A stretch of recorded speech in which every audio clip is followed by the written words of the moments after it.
Michelle, Daniel, OG OG Rose. Rose, and what are you thinking about? Well, thank you for asking. Um, I've been thinking about a couple things. Um, uh, but I've been so yeah, I've been thinking about a couple things. Like I've been thinking about the concept of integrity, Mm, um, mm, and how to determine integrity mm, in oneself. mm, Um, and yeah, there's a lot there. I do think there's some absolute choice. It's deciding that or understanding and discerning integrity, I think will also be dialectical with the absolute choice. Because, for example, you probably have to choose some sort of belief system or framework by which you're going to judge your own integrity or discern your own integrity. mm. So that's been something I've been thinking about, like, and also how the word is related to integration in even tearing, and um, other stuff like that. So, anyways, I've been thinking about integrity.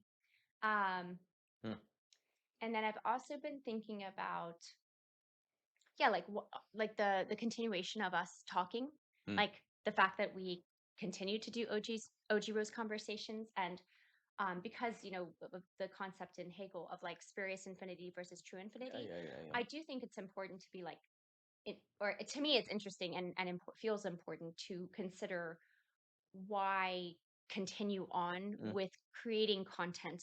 Like, I don't think of what we do primarily as creating content. I think about it sure. as an opportunity to hold space. We've talked about that before. I think about it as just being enjoyable, Mm. honestly. Yeah, yeah. I enjoy talking with you. I enjoy working through ideas. It feels very, very life giving. So yeah, in a sense, it's kind of for us too to just do, and for our Yeah. relationship to do these conversations. So I don't really think of it as primarily content. However, it is put out there. We do put it out there, and so um, yeah, there's something about continuing to do it uh, versus it being like, here's this many episodes, or and then there's all sorts of podcasters out there, and just kind of like thinking about, yeah, why continue doing it. Now I listed the reasons why I think about why we continue to do it and what the benefits are, in a sense, or like the yeah, benefits, but also the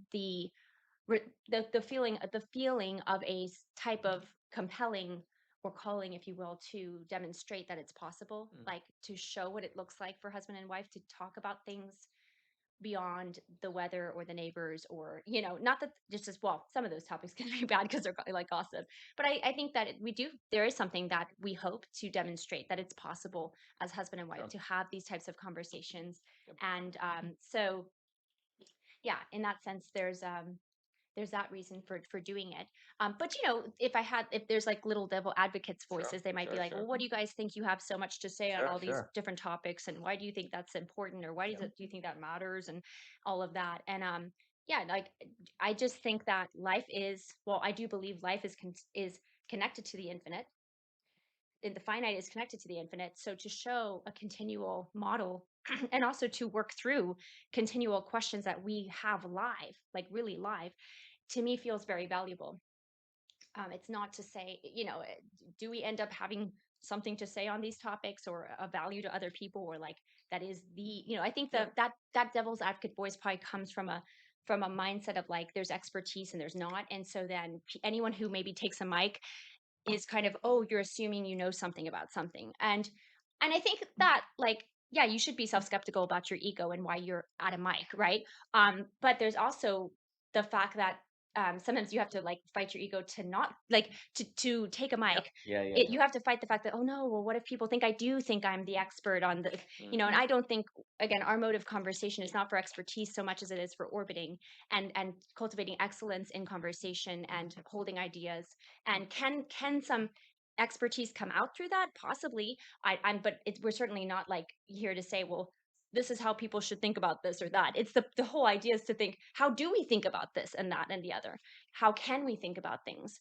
Um, and yeah, might that be like, is there an underlying, we kind of talked about it a little bit before, where it's like, there is obviously a claim about philosophy that we make. So is that a kind of I don't know, but it's more by demonstration to say instead of it just being like top down, like you should do philosophy. It's more like, hey, this is what it looks like to do philosophy for us as a married couple, as people who have a family and a home, and so if that looks resonant for you or feels resonant for you, then cool and great. And also, you can do that too. It's an invitation and a permission in a way. Um, but yeah, I think so. Yeah, the expertise stuff, and I think a lot of people have like circled that question now with proliferation of podcasts and authority being questioned through certain things that have happened over the past couple of years or so. Yeah, it's a big question. And then, sorry, the last thing I'll say, and then I'll throw it to you, is that yeah, that devil advocate voice could also be, yeah, it's kind of, yeah, it sort of might not be, it might be thinking about it merely in terms of just the content and not the mode and all the other things I mentioned. Right. So, like the participatory nature of this, the participatory nature of the community we're so blessed to engage with and Mhm. connect with through doing it too. So, anyway, these are the things those are the two main things I've been thinking about, and I'll throw it your way. Thanks. No, I mean, that's excellent. I find that interesting on the integrity Mm, point. mhm, Uh, because of course nobody thinks they don't have integrity. And then of course when people make exceptions to their integrity, there's good reason and it's not an exception and you get all of that, right? mm, And so one would wonder if the word integrity is of any use. Because like we do in some of the papers like on materialism, on love, you kind of say, well, if integrity means trustworthiness, then why have a different word from and you go down to just see if it's a simile or if it's actually getting at some unique yeah, phenomenon. yeah. And there's something about integrity and self-confidence, belief in yourself, but when does that become egoicism? There is something seemingly about trustworthiness and integrity that go together. Um, but then, of course, other people can see what for you is kind of being aligned Mhm. with what you're supposed to do, and for them, it's not integrity at all, I right? think that's where a lot of the question comes up. Like, I think self-referentially, I think integrity is a very helpful concept, and I think the way that it can be, how I've heard it described, how I've heard it be described by people like somebody like Corey, for example, who we talk about a lot at Rooted Families, is like this idea that are you able to be the person behind closed doors as you would be point on, is integrity just like another word? Like, how helpful of a term is it? I think it is helpful when it comes to self-referential assessment. And that's where, Corey will talk about that from Rooted Families, this idea of, are you the same person publicly that you are privately? Yeah, yeah, yeah, yeah, Like, yeah. and this Right. would be, oh, are you saying things here in private, but you would not, you'd feel embarrassed if you were to say 'em out loud or things Yeah, like that. yeah, yeah, And that's where I think integrity is a very helpful concept, right? It's more when you think about how somebody else would assess you, yeah, right? yeah, Because yeah. they're like, oh, um, but then again, I think that might just be worrying outside of your lane in a sense, like where you have to sort of keep on your own life because somebody can always find one thing or another that they feel is contradictory and therefore, oh, you're not, you don't have Yeah, so integrity everyone because becomes a hickamo to avoid that question yeah, and wondering. But this is also where if everyone is going to church, then the people you interact with, they're receiving the same teaching as you, and so you have a kind of sense of their moral framework by which they would see you in, which then they're not supposed to be kind of looking in and being judgmental if it's say Christianity, yeah, right? So that would help those concerns. But under pluralism, then you have everyone basically you don't know the ethical frameworks by which people are operating according to, right? And so then you start wondering, you have to think about there's the possibility of people seeing you as a hypocrite or in contradiction, but actually that's just relative to their perspective and view, et cetera, et cetera. yeah. And I think it could be a bit like of a I don't want to say heady question, but like it can. I think that fears about, oh no, what if I'm not in integrity with my, like the fears that can sometimes come up for a person around that topic are probably like they're maybe not even certain who they are, so then they don't know what they're being integral with or Yeah, to, or sure. having integrity to. um so it just could reveal like that there's some further work to do there, Right.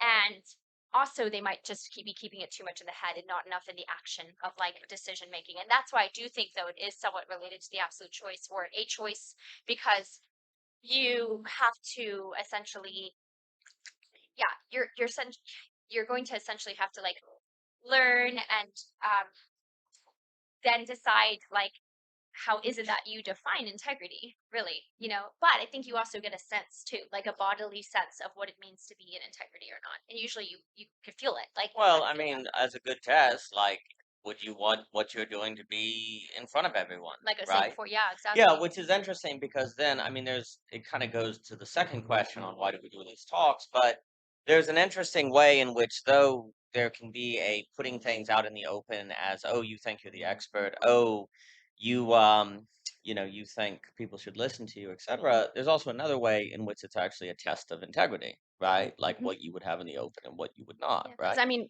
people, I don't know. I mean, people who have actually been with us, they probably know this, but we do this anyway. Like we, Yeah, in the yeah. sense that we talk in this way as just part of normal life that we Mhm, have for years. mhm, So mhm, it's in that regard, it's not like something we put on only for this sort of thing. It mhm.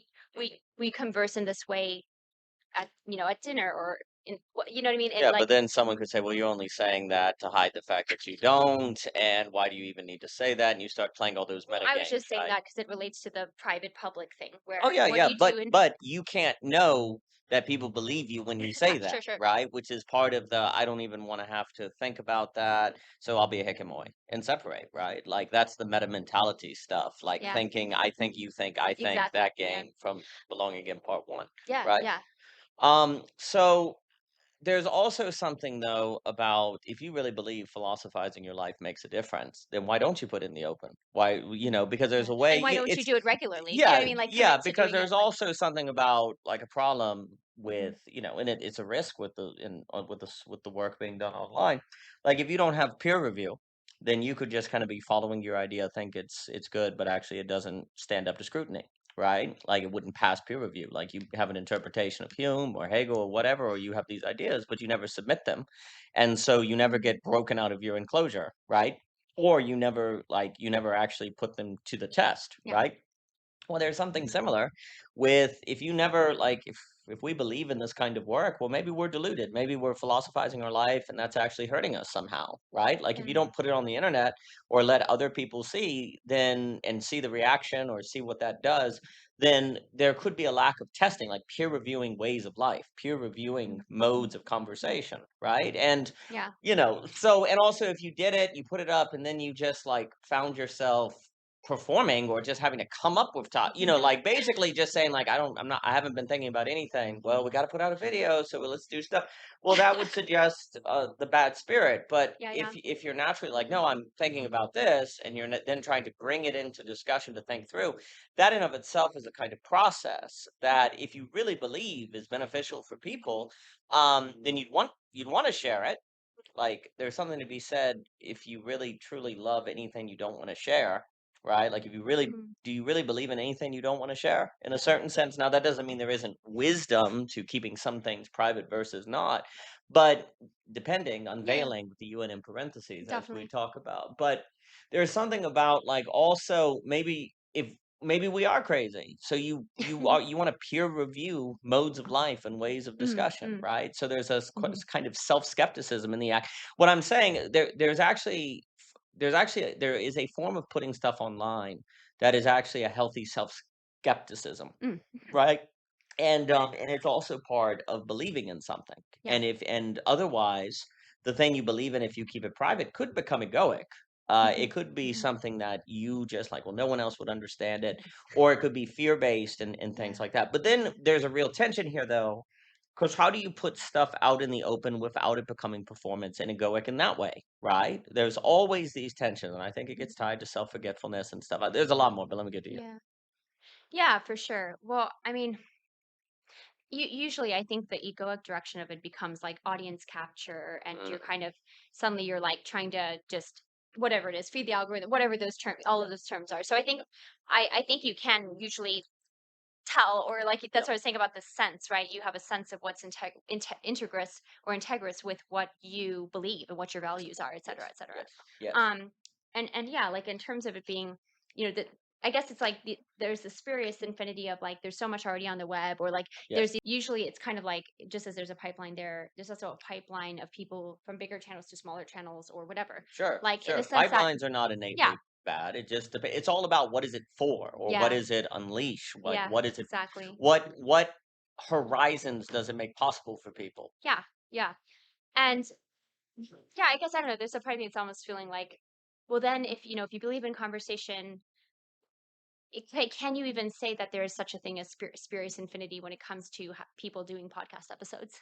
Sure, sure, Right, sure, because, sure. like, maybe they the whole reason they're doing podcasts is because they probably believe to some degree that conversation matters, right? Or that, Sure, like, sure, sure. talking with a person in long form matters or Yeah, something only like they that, can so know. yeah, yeah. I don't think one wants to say podcasts are bad, no more than one wants to say content is bad. But there does come to be, well, there comes to be the questions of what is it for and what is it modeling? Does it successfully Oh, inform? yeah. Does it disinform? And et cetera. So I guess there becomes the question on, is what we're doing, like there's something about podcasting that does feel as if it's in the same realm as informing, like the Mm, news, right? It's mm, giving you information or point of mhm, views, right? Now, obviously, we're doing that as well. But there's a question of what's the sublation of that.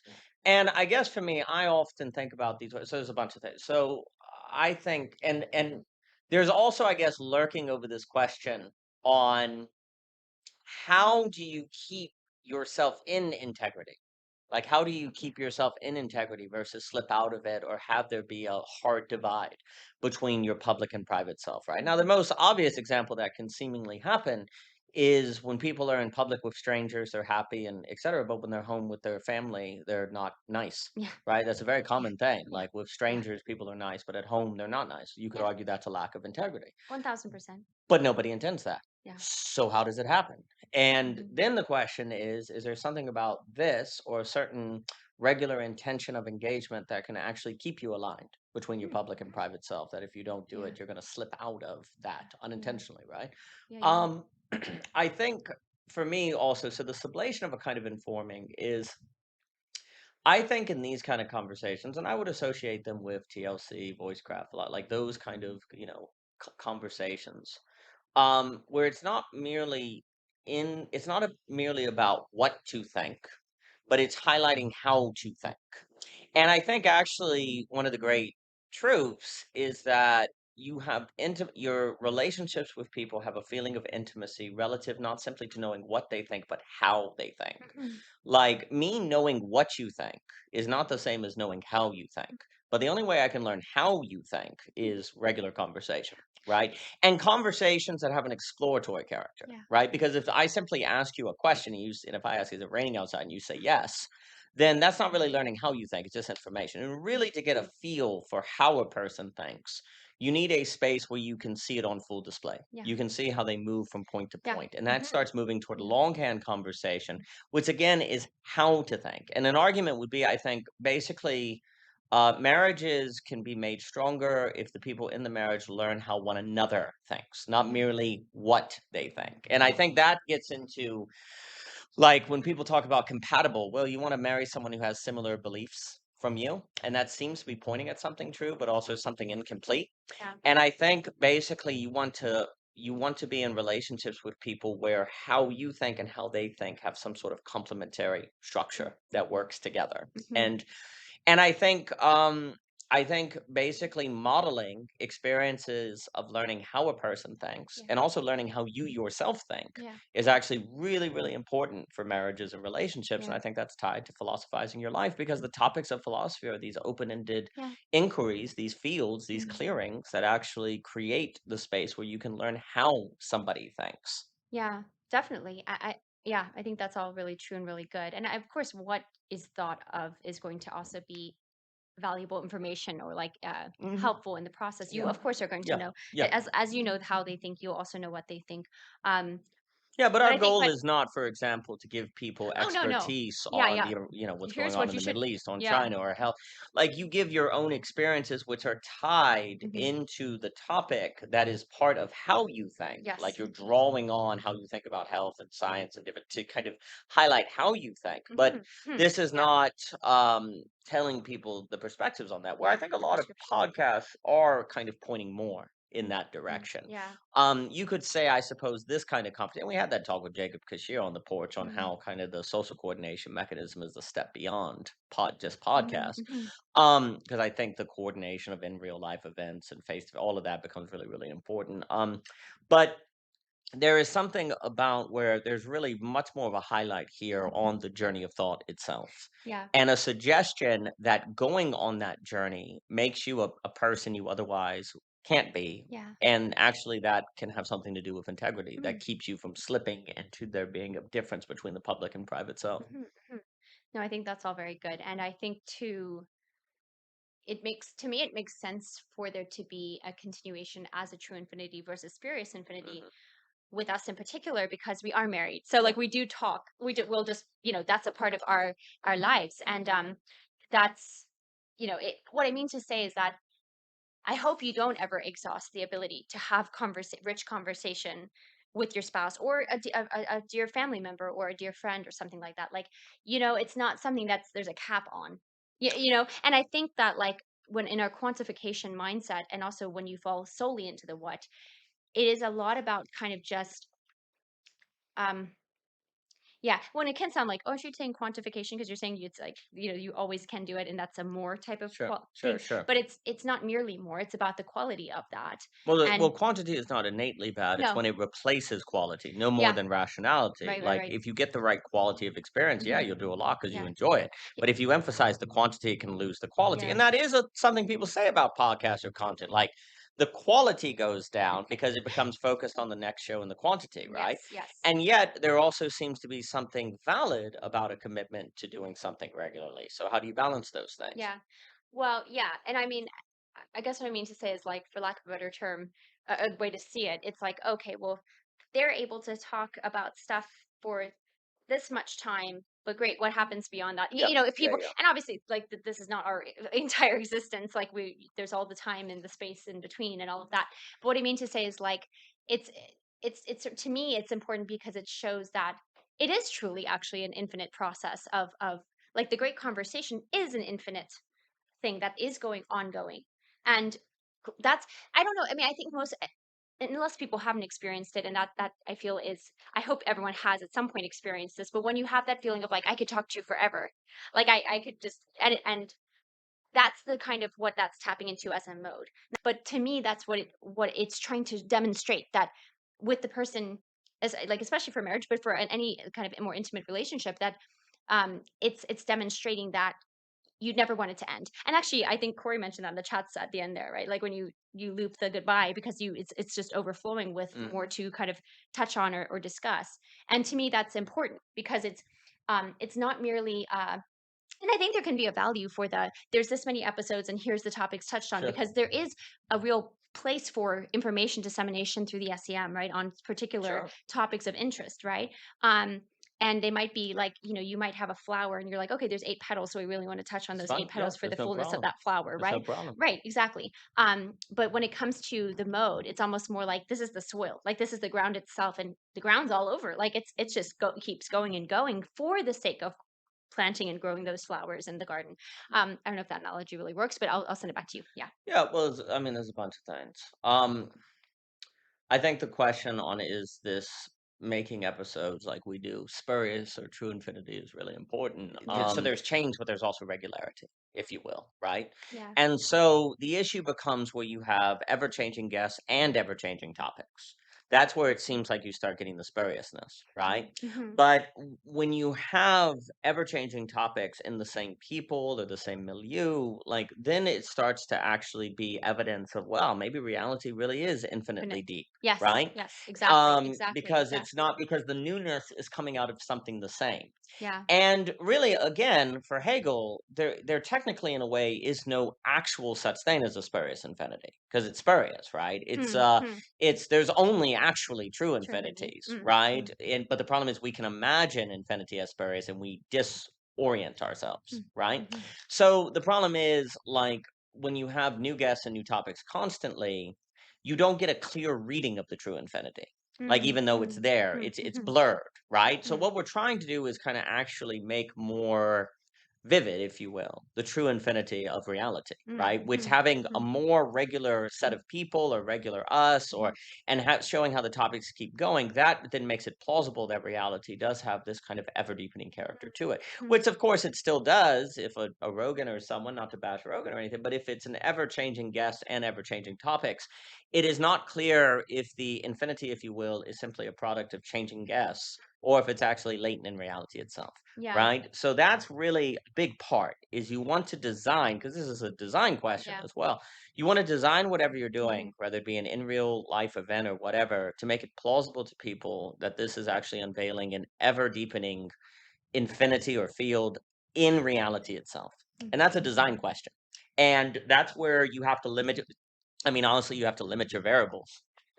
You got to limit your variables yeah. because the more you limit your variables, the more you make this plausible. If you, That's all really good. That's all really good. And I think the concern of continuation could potentially go back to the integrity question yeah, actually. oh yeah, In that thinking about the word integrity as it relates to integration, the fact of the matter is that even podcasts, even like good podcast, mm, if you're not actually doing anything with what you're like yeah, learning sure, or integrating it into your life in sure. some way, it may it could be a distraction, possibly. Oh Not sure, oh necessarily, but sure. it could be. And that's where are you just supplying to people's distraction versus facing the things that they may need to face in their life? And it should That be noted that is not always self-evident. I mean, I yeah, will yeah. say personally, because I've told, I find fascinating various geopolitical issues and military, but there's always another news, another speaker, and there's a certain point where you want to be informed. But then there comes to be a point where you can kind of feel that this is infinite, right? Yeah. It's not self-evident, and you got to be live discerning. Mm.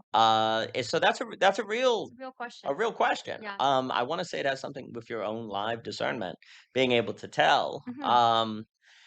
And then, of course, have you controlled the variables to make your discernment less compromised? Like if you're Mm. depending on if you're doing this for money and it's paying your bills, then it might hurt your ability to discern if you should keep doing it if for the right reasons or not, right? But then if there's no money, then is it how is it sustainable? So you get all of Exactly. those problems. Yeah, no. I mean, those are important things to consider. And I mean, I guess that um I mean, because I'm just now thinking to myself, like, well, what's the, and I think I've already touched on it a bit, but again, this isn't like a here, believe this now or think this now or whatever. That's not what Sure. our, if you could call this a Yes. podcast or whatever, these conversations we do, it's not about that. It's more about the how. The emphasis is on the how. Mhm. But if there's anything that I would hope people could integrate is their own ability to believe in their ideas, like Mhm. to actually value the still small Mhm. voice that's telling, Mhm. that's provoking them to consider this or to, ask a certain question or to to dive deeper into whatever that is that's alive for them, and so and then also to see that it's possible to do that and it be enriched in that way in conversation with another person, Mhm. right? Whether that be Mhm. your spouse or a dear friend or, yeah, a family member or whatever. So I guess I'm just thinking, and maybe you can answer the question, and maybe I didn't answer it succinctly, but it's like, what are we hoping people would integrate into their life from listening? And maybe it isn't a what do we, because it's more of a how. So maybe it's not a question that applies directly to our conversations, but I do think that it's an important one to consider if you want to hopefully be a transmission of something to somebody's life that can inspire, encourage, help reorient, help open up, like like consider possibilities they didn't otherwise have available to them that then actually concretely impact their life in a better way. Yeah, I mean, it's a good question. I mean, for with what you're asking there, it kind of points toward, I guess, a question of, but aren't we telling people to believe in dream equality, or that there's a difference between probability and possibility, Mm, or the stuff that we talk about? Isn't there a sense where we're telling people to believe that? If not, why not, right? mhm, And so, what is the difference between telling people to believe that this is what's going on in the Middle East right now? Here's mhm, the truth, oil prices or whatever, versus dream equality. Like, what's the difference between those mhm, things, right? Um, and I think like that's an interesting question because it also gets into things like what's the difference between telling people the facts they need to believe or arguing about facts versus horizons, orientations, or stuff. Like for me, like if I'm talking about the dream equality we talked about last week, there's a way in which this is a model to understand what's going on. And I think also when you're dealing with philosophy, we're talking about stuff that seemingly nobody knows the answers to, and Yeah. yet it really matters. Like there are Mhm. real stakes, right? Yeah. And there's kind of a mutual sharing and figuring it out Live. Yeah. live, and also sharing it with people so they can help us think it through as well. Like, does it Yeah. land for them? If it doesn't, well, then maybe there's a problem, right? Mhm. Or if there's Mhm. something going on here, and you have to make sense of reality. Or close it, and you may do that by closing down and just Sure. sticking to your map, your internally consistent system. But Sure. there's also something about like we believe that a concept like dream equality or a distinction between Mhm. probability and possibility, we believe, excuse me, that using this Makes a well, difference. makes a difference, Yeah. and you can try. Like, it's interesting, I Yeah, yeah. guess what I wanna say is I feel like when I'm being told the facts of what's going on, like, there's obviously a million different narratives of what's going on with, say, the peace deal over Hormuz, or if there even is a peace deal, or if America's involved, or whatever, right? When I hear that, there is no way there's nothing for me to do, and there's no way for me to confirm one way or another. It's like that famous George Orwell idea that like you're more dependent on experts than you can possibly believe. Like, how do I test or apply the different narratives about the Strait of Hormuz or something like that? Now, you could argue for investment or stuff, of course, but like in your daily life, right? Mhm. I don't know how to go about it, right? And I wouldn't even know what would be a sign that I've done it correctly. Because you could argue if you want to, and you say, well, by picking a stock and having the money, making money, Yeah. right? But if it's manipulated and the market can be irrational longer than you can be solvent, you get into all of that stuff like that. Yeah. But the point is, like, when you come up with a distinction between possibility and probability, Probability. and I like what Joseph was saying about plausibility as a Mm, potential third category as well, the that's kind of the nice. sublation that was really nice. That is Like, I nice. can immediately apply that to my thinking and see if it helps. Does it clarify? Does it open the world up? Does it feel like, oh, Mhm. I'm not as anxious now, I'm not as confused, there's not all Mhm. these fights, there's not this loss of energy, right? Mhm. I can take that Mhm. and go, bam, or go kind of, but I don't know, maybe a third word like plausible would be useful. You see what I'm Mhm. saying? Like Yeah. people live, Joseph lives, and say, well, actually, what about plausible? Bam, or we can talk about dwelling, Yeah. like energy. Like you can take that and apply it. And what's really, really Mhm. weird is in my opinion, like there's a way in which like philosophical discussions like this are actually more testable and practical than information about the Strait of Hormuz. 1000%. And yet it seems completely abstracted. Like the charge against philosophy, it's abstract and it doesn't help you life. You can but you can immediately take a distinction between plausible and probable and apply it to your thinking and see what it does. Does it open things up? Does it confuse you? Does it help? Exactly. You can immediately do it. Yeah, and And even if it confuses you, that's feedback, right? that's Like, feedback. yeah, you So get maybe feedback. you need plausible as a third category, right? Yeah, And yeah. if you take Or dream, maybe you're like, "I need to sit with those terms a little longer." And yes, then you start to see, but if and you're that's a sitting with them, that means you're doing something yeah. with them. You're You're actually trying able to it's like, apply. it's like, "Here's something, see what Yes, happens with it," yes, and like you it's yes, like a lens, you get to see, "Oh, interesting." yes. And I would also say, I guess I also want to say that often the topics on podcasts. So there's something about philosophy for me that is like you can immediately test what you hear. When I hear like Cadell or Luke or different people talking ideas, you can basically immediately go, okay, does that work? You can Yeah. Or how immediately do I see apply it? Do I see that in my life or not or whatever? Yes, Yeah, you can yeah. immediately apply it and see Mhm. if it helps open reality up or get you out of confusion, right? So Mhm.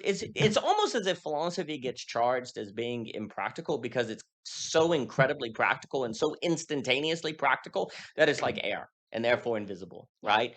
Whereas stuff like information about the Strait of Hormuz strikes you as being practical and like it matters and you can do something about it.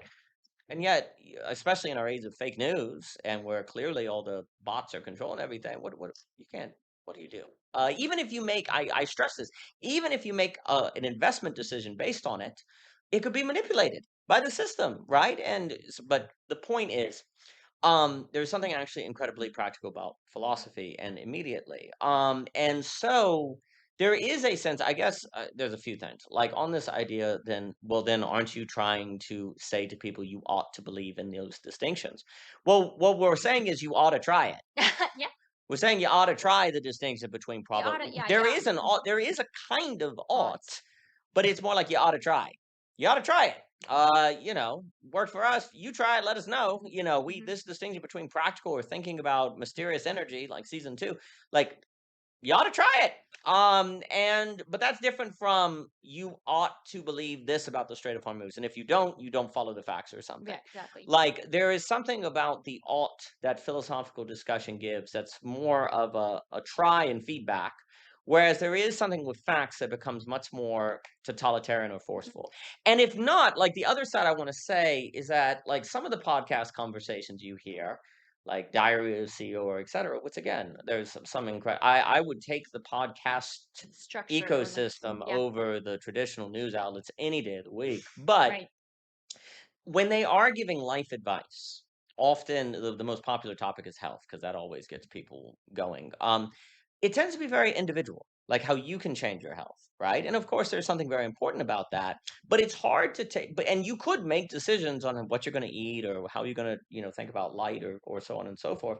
But and those individual things can make a real difference and be very important for you. Now, of course, there are many people that warn it could be bad because it's pseudoscience, but the point is that regardless pseudoscience or not, the stuff that you can try is individual. Philosophy gives people things they can try that is social. Like it helps them in their relationships. Like it can kind of help them not just in I often get the impression from the podcasts are not just about facts, it's about individual optimization. And of course, individual optimization can be very important, but it's often under the logic of capital in how to be a better employee, basically. And when they talk about meaning, it's about how to find meaning at your job so you're a better worker for Google or something, which has, I'm not saying is all bad, but there's something much more individual. Philosophy is really, for me, in these conversations, trying to figure out how to do the social Yeah. and actually how to relate to other people. The whole possible probable distinction, I'll give to you, but there's much more to say. The whole possible probable distinction comes out of us having conversations. We say, oh, there's a miscommunication here, or there's a tension. Hmm. Why is that? Oh, because one person, there's a demonization of the probable for the possible, or vice versa. And that's actually leading to relational issues. Right. So the conversation is coming out of that, Hmm. right? Of encountered lived experience that seems to need philosophical reasoning to come Hmm. up with, Hmm. right? And that is, I think, therefore fundamentally a social question. Hmm. And Yeah. I think philosophy is, especially in these online spaces, these kind of conversations are about a marriage, a relationship, a community, a social, which is an entirely different, like again, I hear many conversations in podcastria or what Pakistan or something was a guy made up. A lot of it is like how to get guys to like you, how to get girls to like you. So it Mhm. seems social, but it's actually individual optimization to get something, Mhm. right? And so there's a preset end, Mhm. right? Whereas a lot of these conversations, you're actually trying to figure out how to get the energy flowing, how to open up to reality so that Mhm. something unpredictable can occur, Yeah. right? Like it's more about surprise and encounter. But let me give it to you. Yeah, no, that's all really good and important. And I think that's why the best, like, if it can even be called this, but like health content are the ones that tap into the philosophy so much, where it's actually like, Sure, oh wait, sure. there's actually like a ecology of relations, and so it's going to impact your, Like you your know, very way of seeing reality, like your yeah, very way you're in the world. yeah, yeah. Well, what I mean to say is that, like, I think that yeah, in terms of it being this individual optimization that can come a lot of times through health content, but also through relationship content, right? Like this, how do you get a guy? How do you get a girl? Yeah. Like, yeah, the issue there is that it's not, like you said, it's not contextual. It's not like contextual enough in the sense it's not ecological enough, or if you want to say like it's not in the nexus of the fact that you are interconnected between yourself and everything around you and everyone around you and the land around you and your lineage, like it's, so to me, like I'm saying that the best approaches that I've witnessed and seen and experienced when it comes to sort of health content or some type of a form of optimization is what it's really really really in touch with relations, and the fact that that is actually going to require philosophical shifts, not merely eat this way, do this, like not merely just regimen type stuff. I And mean, generally, the best health stuff is countering the technological essence, and it's in favor of the enablement versus disablement that mhm, Ivan mhm, Illich says. But absolutely. I would unfortunately say I don't think that's the majority of it at No, all. yeah, no, like just majority on Podcast Yes, Landia or whatever yes, it's called. yes, Yeah. yes, Yeah, no, yes. and I mean, even the relational ones are,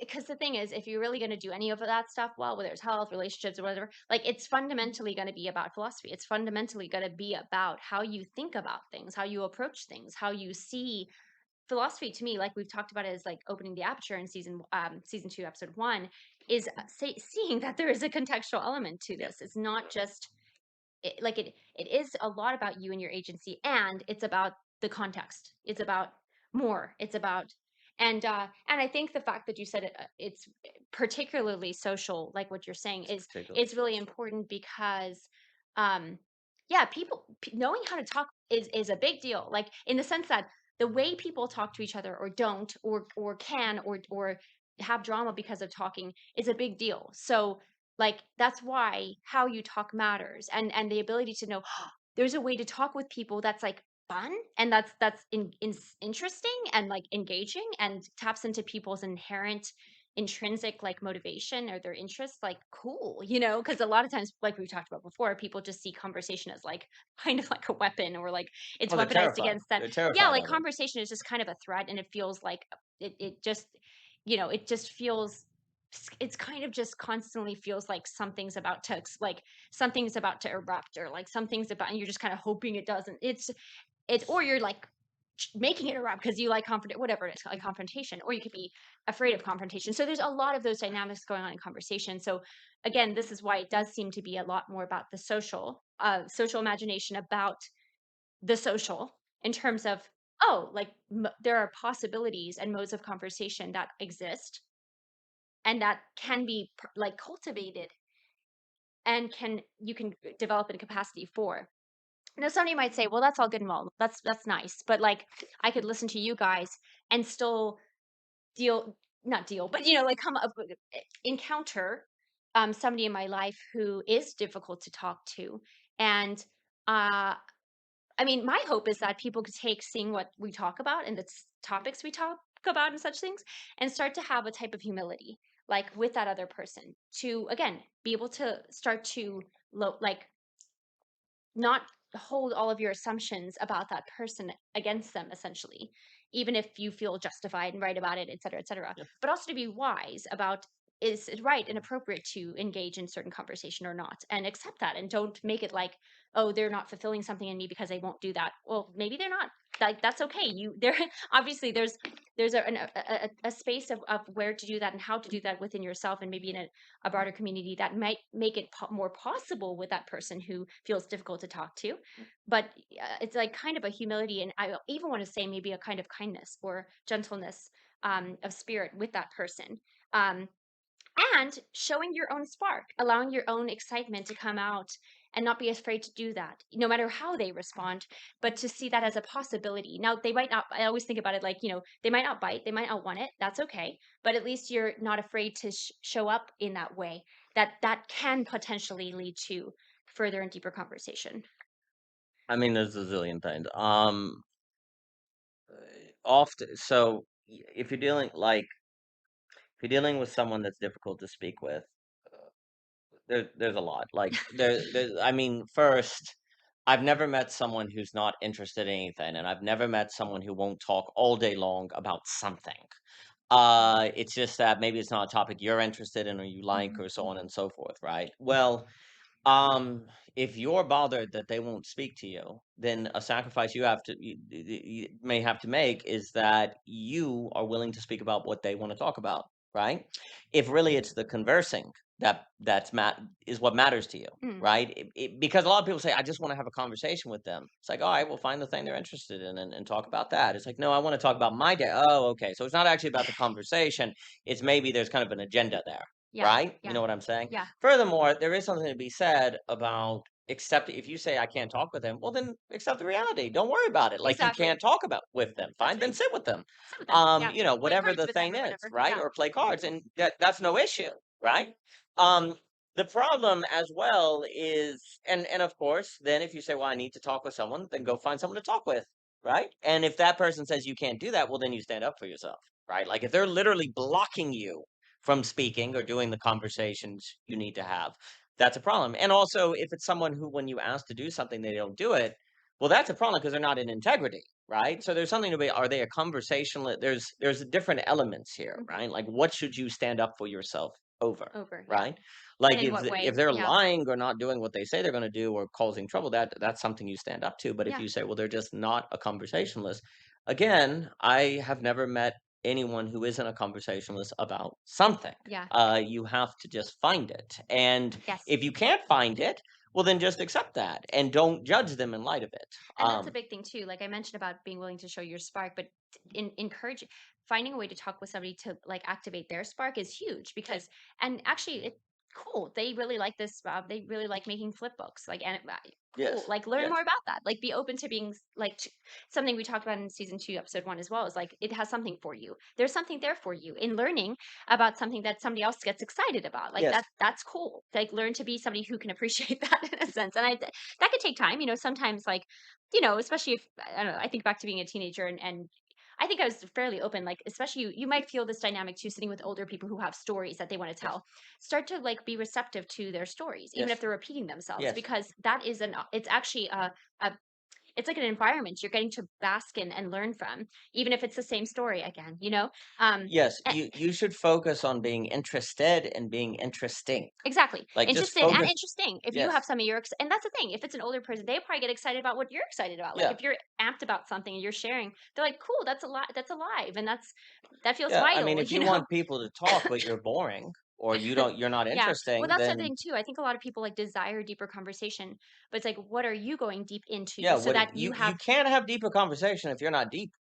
Like right. And it's everybody not, has you the can't. capacity to do that. I do think everybody is like a Everyone well. definitely has the capacity Absolutely. to do that. Yeah. And so, like, there is something to be said about, yeah, like, if you're looking for deeper conversation, then be interesting and be interested. Be Exactly. interested in those books you don't read. Be interested in the world. Be interested in science. Pick topics. Even stuff you don't agree with or like Be think you interested. like. If Yes, you be are interested. interested, you will be interesting and you will find Yeah. you're able to converse with people. I mean, there's also that old story that Roosevelt would find out whatever the person was interested in Mhm. who was about to visit the White House and read all the books they could about it. You knew Mhm. this engineer worked on the Hoover, worked on a dam or something, like, you knew this diplomat just came across a certain ocean and that in their country a certain food. So you'd learn about the Mhm. history of those things. Like, you would read books about those topics, right? Yeah. I do think reading, I'm biased, but reading and writing are Huge, huge, incredibly huge. huge for conversation. And if you're 1000%. not doing those things, don't be upset that the other person's not speaking with you. Well, you're not pulling your in what because the person not speaking is like, there's nothing to talk about. It's fine. They may not be upset, but like, there's They're nothing like, to talk about. And you're not making anything to talk about, right? So, and furthermore, when you do, maybe all you do, we talk about this all the time. If you don't have ideas, you tend to talk about people. And so it's gossip or drama or whatever. So then maybe people aren't conversationalists because in a sense, that's a better option yeah, than gossiping or yeah, talking about drama and problems, right? 1000%. So you also have to ask, well, I just wish they would talk to me. Well, what do you talk about? Do you talk Yeah. about gossip and drama and problems and people? Well, then no, they shouldn't talk with you, actually. They're doing a virtuous thing by not having conversation with you, right? Yeah. So ask yourself, what do you talk about? And if Yeah. you don't Yeah. talk about good things, if you will, then I hope these people don't talk to you. Like, they're just going to encourage you and your vice. So it should not be assumed that people not speaking with you is their problem. It might be their gift to you. They might be denying you encouragement and gossip, right? So you really Mhm. have to examine yourself on this. Yeah, And again, exactly. I Yeah. have never met a single human being, if you have ideas to talk about and there are ideas about things they're interested in, and I've never met a human that's not interested in something, they won't perk up. Oh yeah. Never met that person. And if they don't perk up, learn silence. Take that as an opportunity of silence. And why Yeah. do you need them to? But they don't want to perk up. It's fine. It's Exactly. fine. Exactly. And there's a lot more. But what were you gonna say? No, that's so good. That's so good. I think that's so good. Yes, this self inquiry on, well, what is it that I talk about? What Yeah. is it What do that you I, talk yeah, about? it's huge. And also, if you feel like if you basically prime yourself for conflict in a conversation with somebody, don't be surprised when there's conflict. Like if you have a kind of contentious spirit toward the person because you're like, well, they're always contentious. Guess what? They're gonna mirror you and they're gonna show it up. It's going like if Yes. you're like, well, why are you so irritated with me? Well, why are you so irritated? Just slow down a minute because you might be irritated and show and not being recognizing that in yourself, and then you're shocked or kind of Yeah. frustrated that that person's irritated when really they're just demonstrating to you what you are doing. And again, that's the integrity piece. A lot of times, like this, it goes to children, is that they're going to be in rapport with you. So if you're irritated, don't be surprised that they're irritated, and then don't be calling them out on something, because actually they're doing what they need. Like, they're being in integrity. You're the one who's not integrity with your own value of whatever it is, right? Patience, or being calm, or explaining, or holding a boundary, or whatever it is. Like, so it's just that, like, it's important, because sometimes the things we attribute to um a relation or something like that, it might be, and I understand something can come from fear, or hurt, or like, oh, it seems to always go that way, but you have to start going, why does it seem to Yeah, always go why that is it? way? Yeah, exactly. Is there something that I'm putting off in Yep. my vibe, or my aura, or something, like in my mentality, that's then impacting that? Because if you go into it looking for, like, kind of prepping yourself for a fight, in a sense, don't be surprised when you get into a fight or something like that. I'm not saying that. I just, there's a radical, and yeah, it can feel affronting, but it's important to think about what are you doing, because what you're doing is going to also set the tone for how you can be open to that encounter and that engagement.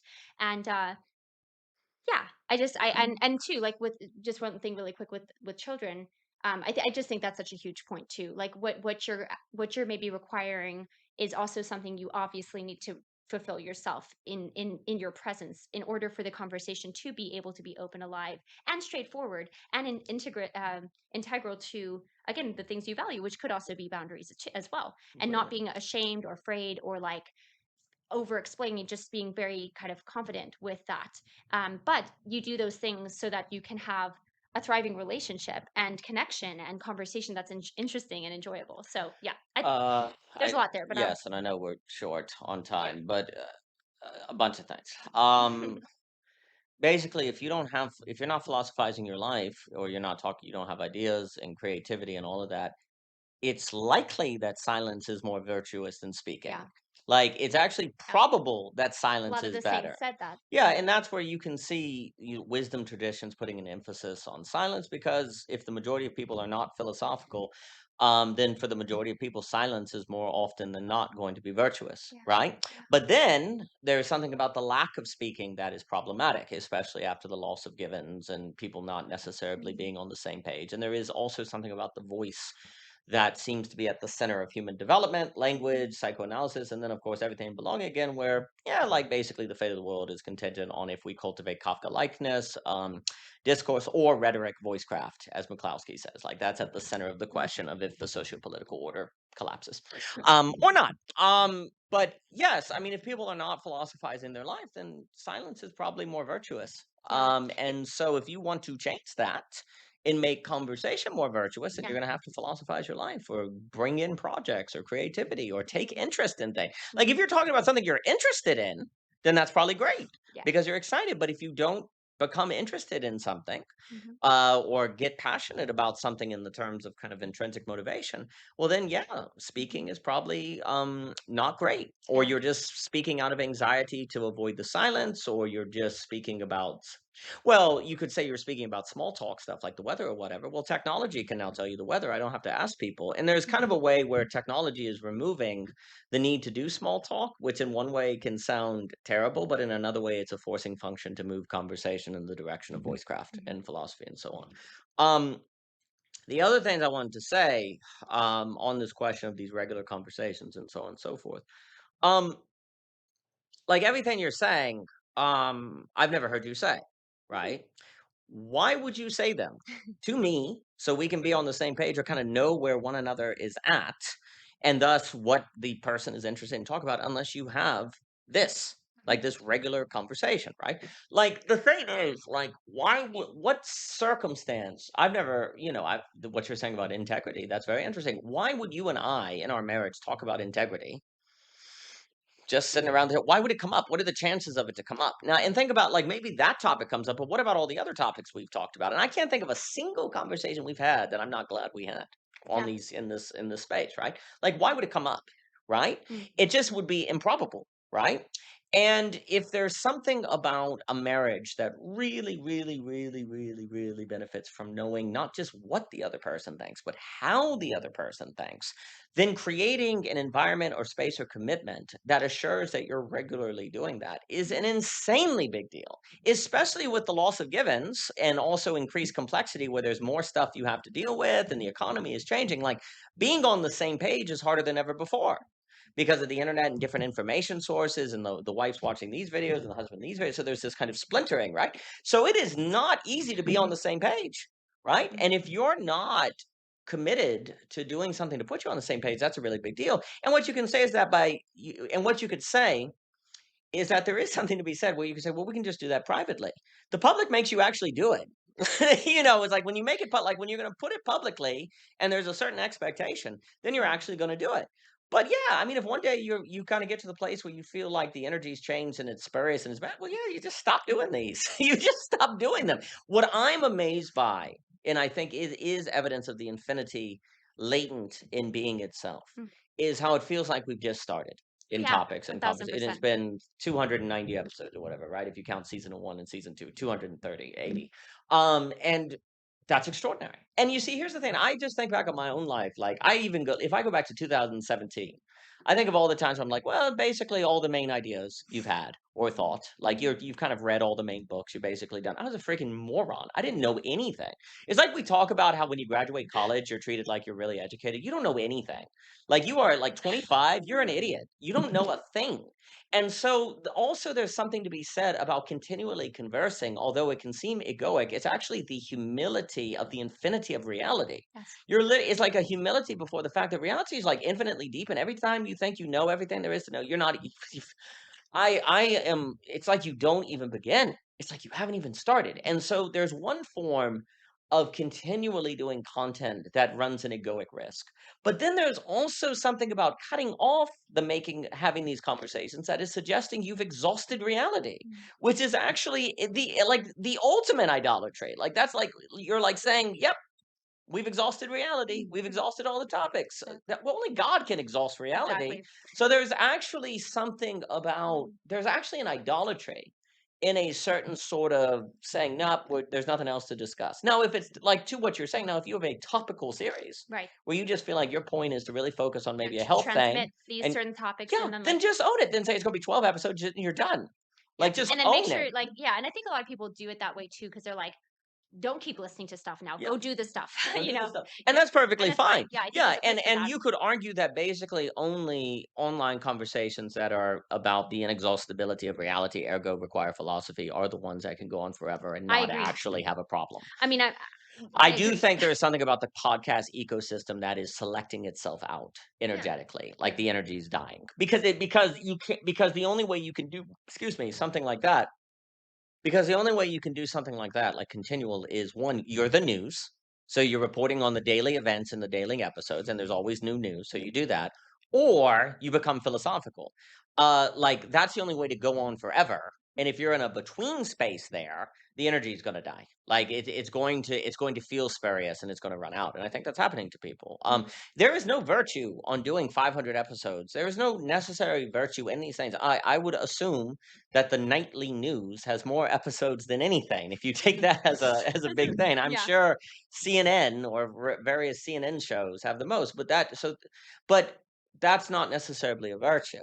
Um, there is something to be said. I guess I want to say is that there's something about philosophizing your life that gives you where you actually experience the Ex Inexhaustible. inexhaustible Yeah. reality.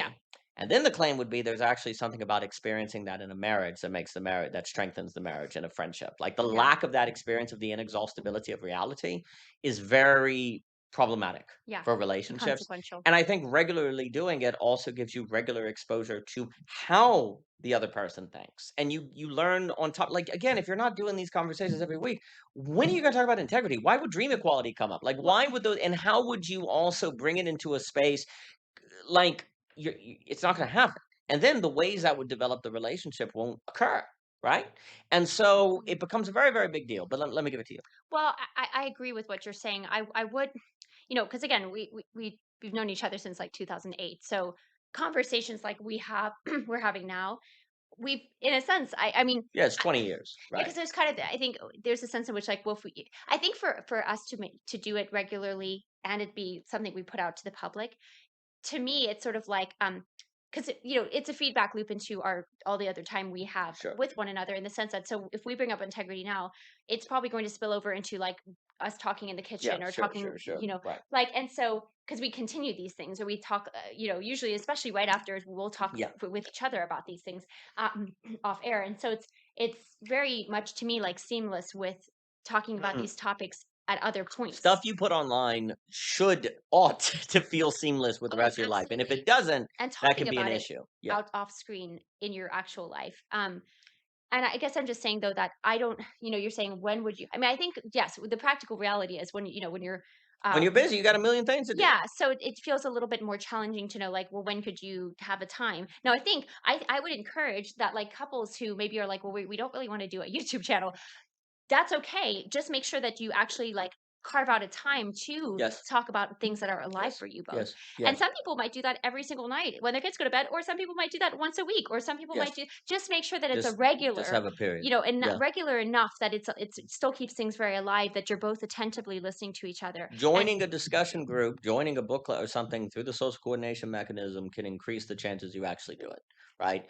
mm, Like, and like often as a couple. as a couple, yes, and as an individual as Yeah. well, like Well, you bringing would a have more social to bring element. to your, Yes. your Yes. couple conversation if again you're developing your own interest and capacity Yes. to, Yes. um but I think that like, I wonder if this is something where, yeah, I mean, I do think that there's something about the idea that, hey, this is a demonstration of making something regular that you could do whether you have a YouTube channel or you don't, and if you don't, maybe the main point is that do just make it happen. Just make it happen. Yeah, Yeah, make just it make it happen. happen. If and I know it's like, But then be honest with yourself if you're not or you can't, and figure out ways to maybe use the social to actually bring you to the place where you mhm, do. Maybe there's mhm, a discussion group at church or something mhm, like that, mhm. right? Or Yeah, you go to church and there's a sermon, be sure to actually talk about the sermon after the sermon, not yeah, just yeah, if you're at lunch, then yeah. make it a tradition to have the topic of conversation Mhm, be the mhm, sermon. Or if you watch a lecture or a video on YouTube, then mhm, write something about every video you watch. Like, I think that's actually quite important. Like, if you make yourself watch or write something or have a conversation about every video you watch, you tend not to get sucked into the attentionalism that just takes all your attention, and and you actually will absorb it, integrate it, and then it can actually become something you share about. Or else, everyone in the family might be watching different content, get pulled apart from one another, oh, right? and So that's there, it, and I mean, you already mentioned it, and you're mentioning it again. It's such a huge, huge dynamic of our modern times where people are just siloed into their respective yes. interest, and this is why having interest is important, and you need to also remain interested, and especially if you're like, a couple or it's a more, close friendship relationship or whatever, having the ability to share in that with each other is huge because otherwise you can just get, Well, people do just get siloed. meaning without belonging isolates. Yeah. That's why meaning and belonging are different. Yeah. Like, you need them both ultimately, but Mhm. you got to have them both. And just because you have meaning and interest does not necessarily mean you have belonging in the social. Right. Like, there's multiple things you have to do there. But yeah, I it's just that there is something about regular conversations where you learn how the other person thinks and what's on their mind and what are they thinking Mhm, about, mhm, and there will always be good reason not to do it. You're busy, there's another task mhm. or whatever. Do you think that there's like a, generally speaking, maybe it's a stereotypical where the woman wants to, but she doesn't know how to like, initiate the, hey, I want us to talk about this now because it feels too weird. Like I really would like to talk to you about like these ideas of how to, or what do you think about integrity? Or so I don't know. Like 'cause I'm trying to think about it outside of the context of like, doing a recording where you're just, Generally, the way I I'm mean, I going. know how we do it, like Yes. in our, yeah, No, but but I would there's 2 things, actually, before I forget, but just because we've done it for 20 years, if you don't have a regular commitment, you can easily slip out of the habit of doing it, yeah, you know what I mean? Like, yeah, yes, yeah. we talk generally philosophical, but, like, again, even between us, like, when would the specific topic of integrity come up, or the specific topic of this dynamic we're describing Mhm, online, right? To make sure that there's a a topic is coming up that actually can keep things alive in new ways or taking on new topics, like this kind of space can be very, very useful for that, right? And Mhm. actually, too, like having a commitment to put up something every Friday, there might be something you're thinking about, but it's not fully formulated, and then you would never bring it up, or me, I never bring it up. And that actually kind of the forcing function of doing it can actually Mhm. do those things. So there's a lot of dynamics there Yeah. that, again, I would say can point to why putting things out publicly is not necessarily egoic, like people can Yeah. say. In fact, it can be a very important function that Yes. actually gets you out of your enclosure and gets Yes. you thinking about things that you otherwise wouldn't think about together that can be very Yeah. beneficial to the relationship. Right. No, agreed. 1000% that there's a force function there. And again, like we're thinking about it live right now. Like Yes. it's it's not like we don't you don't know what I'm going to bring up, and Yes. I don't know what you might bring up or Yes. whatever. And then it's like it's just alive working through those Mm, ideas. yeah. Um um yeah, I guess there's a little voice though over here that's kind of like, well, okay. Well, does that mean you wouldn't talk about these things if you didn't have some set time to talk about it on a recording? I mean, for You me, might. And what I'm saying is, like, if you assume, I guess I want to say, if you are going to assume that we're always going to, because you said something earlier where people are like, I could talk forever with this yes, person, yes. but they don't. They get out of the habit. They Well, I mean, a stop. lot of people say that in the romance, like the Yes. butterfly Yes. stage, and then Yes. they And fall then out of they it. Yeah, stop, yeah, right? Because it turns out you have to continually train that muscle or yeah, work on it. yeah. Like I could talk with them forever. Well, you're not going to if you're not reading books, if you're not interested, if you're not being intentional. And I do think the word intentional gets thrown around too much, but there's something about intentionally carving out spaces to assure it. I would never assume that basically that I would always have or that we would always have that philosophical kind of way of life, philosophizing your life if you don't make a point, if you don't Yes. actually Well, what? like Yeah, make no, sure no. you do, I right? agree. I agree. But what if somebody could say, "Well, couldn't you make that point and not like and not?" I mean, obviously, Sure, but we like do it I'm for. saying, the social can have a forcing function. And also, what if we continue doing the philosophical and actually we're enclosed in something? Like we end up Mhm, enclosed in thinking that is just self relating to our own worldview, and that becomes problematic, mhm, right? mhm, Like the fact that actually it's going to be put in the public can help with the integrity of it. Like it can mhm, help with actually the genuineness of it, of and mhm, actually trying to keep thinking open. Because if thinking closes in on itself, mhm, it doesn't know it closes in on itself, mhm, right? mhm. So there's a checking, right? Yeah. Because again, what 5% of what we talk about is online? Like 95 is in private. It's not like That's it's the all thing. of I like mean, it's not like this is the only time we again, and that's why no, I said at the like beginning of the 5% of conversation, every conversation it's we like have this is is on. just normal for us. Like really, Yeah, this is it.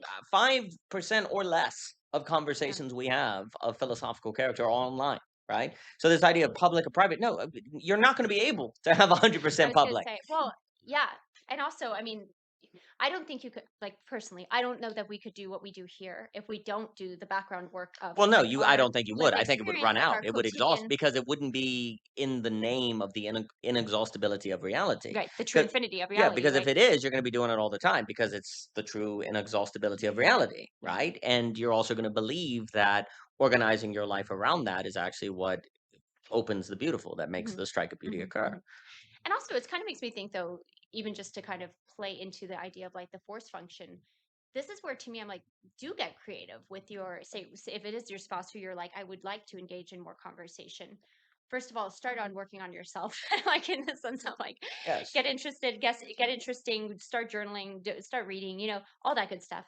Um, and then not from a place of obligation, like do it just because you believe that it's like that it can do something important, that it can move and shake things up from their stagnancy of I don't feel like we can talk, like I don't know how to talk, and I Yes. want to talk more, and it's just so existential, Well, and it's the forcing when I use language of forcing function because that can sound problematic. It's the forcing function of you want to write a book, you want to be serious about your art. yeah. So then you create a discipline. Mhm. There's a Yeah, discipline you and create. what I'm saying is like tap into something that might be alive for your spouse. Like maybe your spouse would feel more alive about circling certain things regularly if you're like, hey, let's write a book together, or like Yes.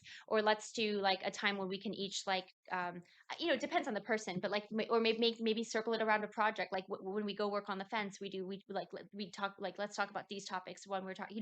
Like Yeah. circle it, get creative with how you can incorporate it into Yeah. your Look life for and shared relation.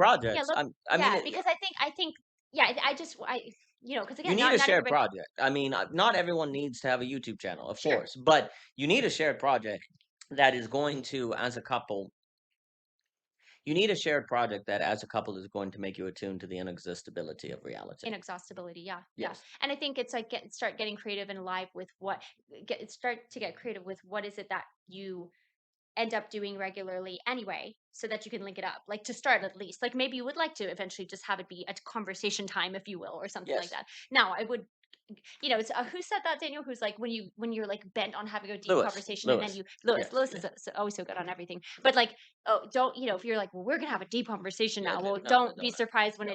it tanks and it doesn't go the way you're hoping and all that. Correct. Really, Correct. just come with it with like genuine openness, genuine curiosity, genuine receptivity, and I think that's when you start to see a lot of the magic happen. But yeah, I think there's something about like trying to get creative with the things you already do, and incorporating it, and even to do it in little ways, because our brains can be so all or nothing that it's like, well, if we can't sit down and talk for an hour and a half or 2 hours, then we just can't do it. And it's like, no, like you may have little moments, and that's how a lot of life is, as adults and parents and juggling other things. You just have little, you Yes. may have moments here and there, or the little window here or there, and you utilize that to the best of your ability.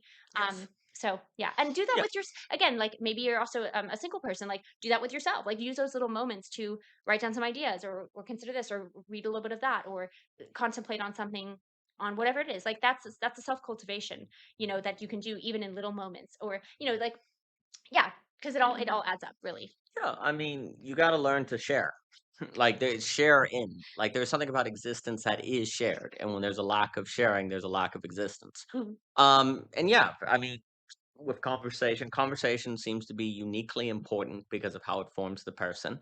And so start with in conversation, learning how to be curious or being interested. Like Yeah, intimacy and curiosity go together, right? yeah, or like, Um, sorry, really quick, or like car ride. I've heard couples talk about car rides being one of their best times to like connect or yeah, something, because whatever they're you like, gotta do. Whatever yeah, you gotta do. whatever you Just gotta do, just like just pay pay it like attention. be Yeah, make an honest assessment of the quality of your conversation in your relationships. And if you say they're bad, do something. like fix it. And don't make it the other person's problem. yes, Make it exactly. about you. You, yeah. What And the can I key do? thing is to say, am I interested and am I interesting?